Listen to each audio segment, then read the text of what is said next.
गुना। भोले भाले किसान अधिक उत्पादन के लालच में फंसकर रासायनिक खाद व कीटनाशकों का प्रयोग करने लगे। बैलों की जगह ट्रैक्टर से जुताई होने लगी।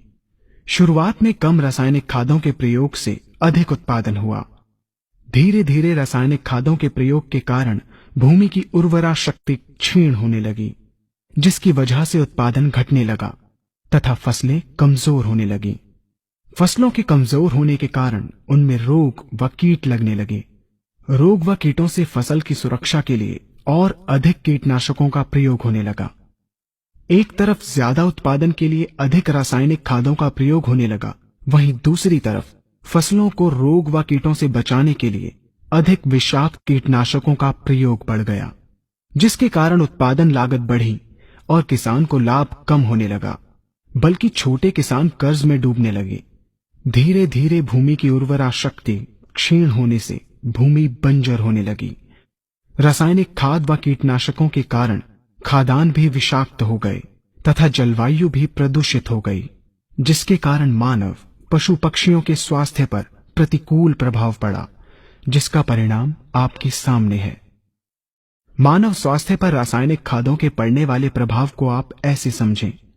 जब किसान फसल में रासायनिक खाद डालता है तो रासायनिक खाद में उपस्थित विषाक्त रसायन जल में घुलकर सबसे पहले जल को प्रदूषित कर भूमि के अंदर उपस्थित केचुए व सूक्ष्म जीवाणुओं को मार देता है।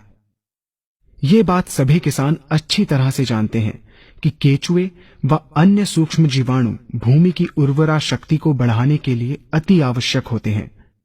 विषाक्त रसायन के कारण इनकी मृत्यु हो जाने से भूमि की उर्वरा शक्ति नष्ट हो जाती है तथा भूमि कठोर होकर बंजर होने लगती है।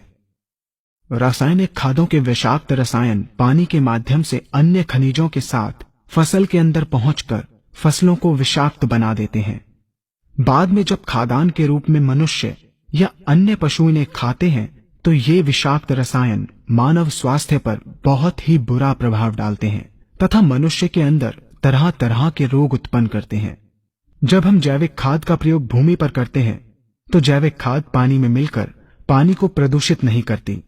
जैविक खाद भूमि के अंदर उपस्थित उर्वरा शक्ति को बढ़ाने वाले जीवाणु तथा केचुओं की संख्या को तीव्रता से बढ़ाती है, जिससे भूमि की उर्वरा शक्ति बढ़ती है तथा भूमि छिद्र युक्त एवं भुरभुरी हो जाती है, जिससे वायु और प्रकाश भूमि के अंदर गहराई तक प्रवेश करते हैं, जिसके कारण भूमि में तापमान एवं आर्द्रता का संतुलन बना रहता है और फसलें मजबूत होती हैं। जैविक खाद में विद्यमान तत्व खाद्यान्न के माध्यम से मानव व पशु पक्षियों के शरीर में पहुंचकर स्वास्थ्य लाभ पहुंचाते हैं। जैविक खादों के प्रयोग से फसलें अच्छी और मजबूत होती हैं, जिसके कारण उन पर रोगों एवं कीटों का ज्यादा प्रभाव नहीं पड़ता। यदि किसी प्राकृतिक कारणवश कीटों व रोगों का प्रभाव अगर पड़ता भी है तो गौमूत्र एवं औषधीय वनस्पतियों के घोल के छिड़काव करने से फसलों को रोग एवं कीटों से बचाया जा सकता है।